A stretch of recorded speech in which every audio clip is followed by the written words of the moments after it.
À 21h29, vous êtes bien dans l'After sur RMC et sur BFM Sport. L'After jusqu'à 23h avec Daniel Riolo et François Manardo. On continue avec les infos mercato du jour. Tiens, Monaco qui serait intéressé par Dolberg, l'attaquant de l'Ajax Amsterdam, et par Jordan Amavi. Alors d'abord Dolberg, 19 ans, meilleur buteur de l'Ajax l'an passé. J'aime bien ce joueur, moi. Oui, on l'aime bien tous, mais ils sont déjà dépouillés de Klaassen qui est parti à Everton. S'ils doivent maintenant perdre Dolberg, qui est l'attaquant de pointe. Alors les raisons pour lesquelles on recruterait Dolberg du côté de Monaco, ça serait pour éventuellement pallier au départ de Kylian Mbappé.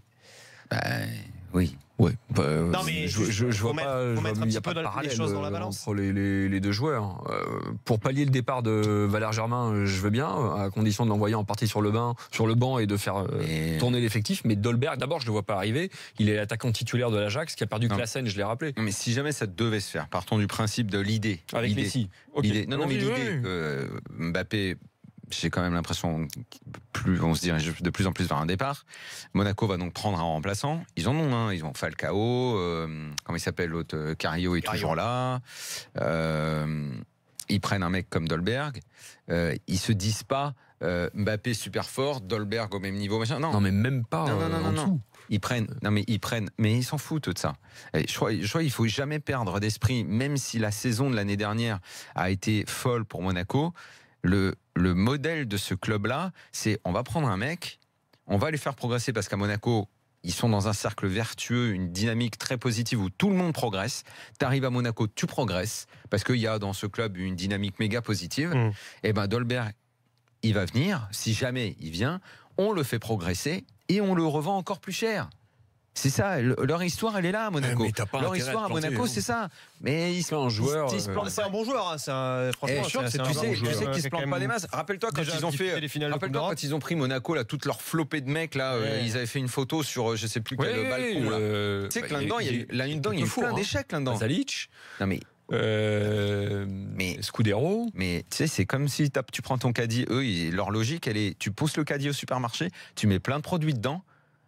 Il y a du bon, il y a du pas bon. À l'arrivée, leur bénéfice, il est monstrueux. Donc il y a du pas bon. C'est pas grave, il y a du pas bon.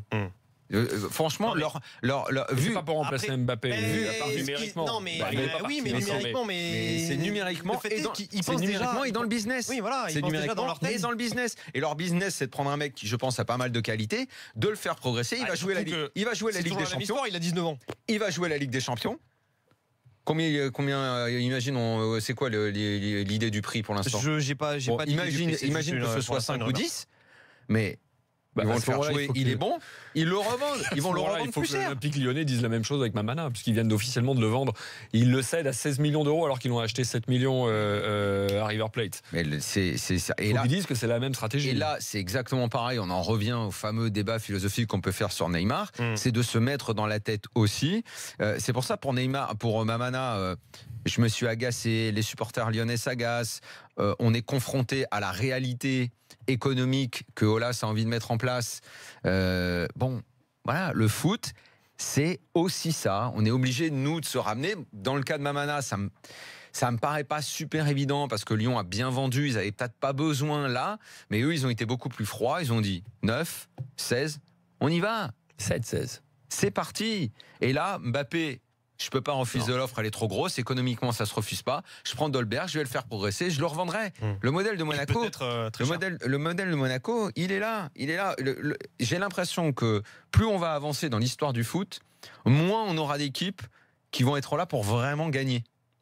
En gros, le top 5 européen. C'est ce que je te dis. Moins on aura d'équipes vraiment là pour gagner. D'autres seront là pour des modèles économiques, mais c'est tristesse. Mais je suis d'accord avec toi.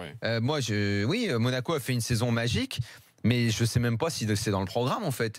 La saison qu'ils font l'année dernière. C'est ça qui est fou.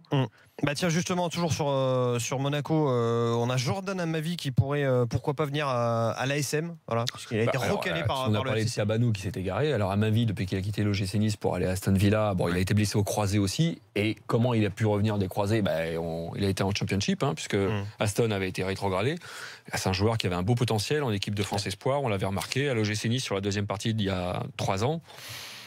Ce qu'il vaut aujourd'hui, je pense que c'est peut-être le début de l'ombre du joueur qu'il a été, alors qu'il est encore très jeune. Mais bon. Rapidement, on finit avec le mercato. C'est-à-dire que c'est l'ombre de ton ombre et l'ombre de ton chien. Il y a Kongolo qui a joué aussi latéral gauche. Ça a été c'est presque le troisième client sur ce poste-là. Ressus Navas. Monaco, c'est une boutique. Ils mettent du joueur en boutique. Ressus Navas, messieurs, de retour à Séville après 4 ans à Manchester City, 4 saisons donc pour le milieu de 31 ans. C'est typiquement un enfant de Séville. Exactement. Il a passé 10 ans là-bas.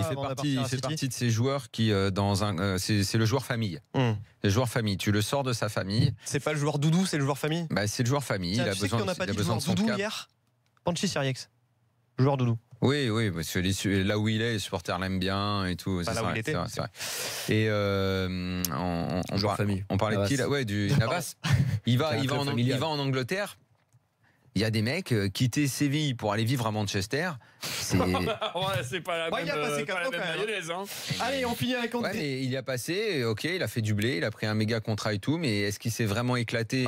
Est-ce qu'il a vraiment marqué l'histoire de Manchester City? Et pourtant, attention, j'aime beaucoup ce joueur, mais Séville, c'est chez lui. Et qui a pensé à sa famille. Voilà. C'est un peu le Eric Sicora du maintenant retourne dans sa famille. André Gomes, visé par le Milan AC. Plutôt que Renato Sanchez. Voilà. Milan AC, ils en sont à combien? 250 joueurs recrutés ou pas? Ils en sont à de la folie, une dizaine. Ouais, mais seulement pas n'importe quel. J'ai l'impression que c'était minimum à 20, moi. Pas n'importe quel joueur, quand même. Franchement, je me suis perdu dans le mercato du Milan. Chalanoglu, Rodriguez, c'est ça. Il y a un joueur aussi très bon de l'Atalanta. Bonucci, oui. Bonucci, j'ai encore du mal à l'intégrer, moi. Mais et donc André Gomes plutôt que Renato Sanchez. Bon, apparemment, c'est surtout que Ancelotti veut garder le Portugais. Bonucci, en plus, à peine arrivé à Milan, déjà brassard de capitaine. Énorme. Sacré transfert, ça, quand même. Hein. Drôle d'histoire. Ouais, drôle d'histoire. Enfin, il n'a pas été à la Fiorentina, ça passe mieux, mais c'est une drôle d'histoire quand même. Allez, messieurs, on revient dans un instant pour les avis tranchés. Ça sera ton avis tranché à toi, François. RMC, BFM Sport, c'est l'after, 21h36. À tout de suite.